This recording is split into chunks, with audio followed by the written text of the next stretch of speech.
Treasurer, before we get into economic matters, I do want to ask you about our top story this morning, and I want to get the government's reaction to Vladimir Putin's claim that eastern regions of Ukraine should be independent. Well, Putin's latest move escalates the crisis and brings an invasion one step closer. It's not going to help to reduce the tensions in what is really a very dangerous and disturbing situation. Vladimir Putin's a strong man, and he's now trying to strong-arm his neighbours.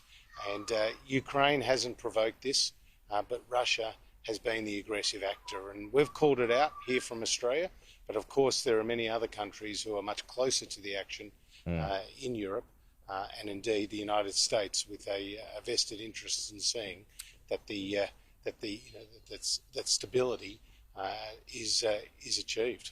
Yeah, Peter Khalil just referred to it a short time ago as a tsunami of disruption that this could cause. What sanctions could this trigger, and how would it affect us, Treasurer? Well, I've already seen that Poland has called for sanctions. The Europeans more broadly have made it very clear that this is unacceptable behaviour by the Russians, and President Biden has talked about a swift and a severe response should an invasion occur. And Australia would be part of a global effort when it comes to sanction actions. We already do have some sanctions in place, but obviously they would be increased in light of further destabilisation by the Russian regime. This is not just going to have an impact in terms of the national security situation. Indeed, lives will be lost. Indeed, maybe thousands of lives will be lost. But what it would have is a broader economic impact too, Pete. Russia is the largest supplier of gas into Europe. About 40% of Europe's gas supplies coming from Russia. Germany as well, heavily reliant. We've already seen the price spiked, and I think it would have a broader impact on the global financial system, on equity markets and stabilisation. Okay, just a few other issues, Treasurer. Should the 7-day isolation period for asymptomatic close contacts be abandoned so people can go and get back to work? I think it's inevitable that restrictions will be further reduced over time as we learn to live safely with the virus.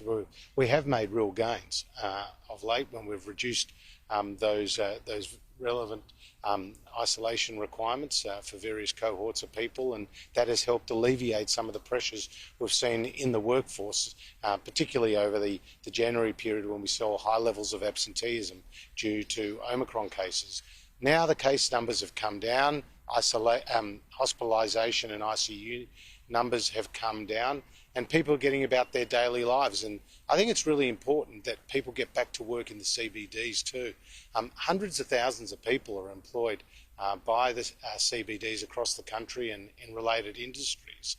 And we've seen the level of occupancy fall below 15%, for example, in the January period. In Adelaide, in Brisbane, in Sydney, in Melbourne, it was as low as 4% in Melbourne and 7% in Sydney. Now, think about the knock-on effect to all those services being provided to office workers. So I think it's important that other states follow the lead of New South Wales, and I understand today Victoria, to enable more people to go back to work in the CBDs and get back to our life as normal. Mike Cannon-Brookes, he says it's actually the higher load of renewables that has decreased energy prices over the past few years in Australia. So would you support his takeover of AGL? Well, one thing I certainly agree with him is that energy prices have come down, Pete. They've come down by 8% in the last 2 years. They doubled under the Labor Party. Don't look at what they say, look at what they actually do. And when they were last in government, energy prices doubled. We welcome more renewables into the system. Indeed, we're facilitating that, we're encouraging that, we're investing in that particular outcome. But we also have a responsibility to ensure that the energy grid remains stable and electricity prices remain affordable as we reduce our carbon footprint. And we're very conscious of the experience when Hazelwood closed, which represented about 25% of Victoria's electricity generation. We saw the wholesale electricity price increase by around 85%. And the most impacted families were those in the poorer socioeconomic groupings, because they spend a higher proportion of their disposable income on electricity than the wealthier households.